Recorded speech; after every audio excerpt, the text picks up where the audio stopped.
just would like to give a piece of advice to these two gentlemen.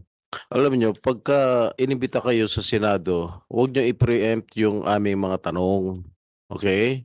So, Mr. Chair, I think this letter is totally unacceptable, and I move that we subpoena them ad testificandum on the next hearing. Meron po tayong motion na mag-issue po ng subpoena. Meron po bang tumututol? I second the motion of Senator Jinggoy. Ito po, ibig sabihin, ang motion po ay approve. Mag-i-issue po ng subpoena ang komite. Meron po kayong gustong idagdag? Who else were invited and did not attend?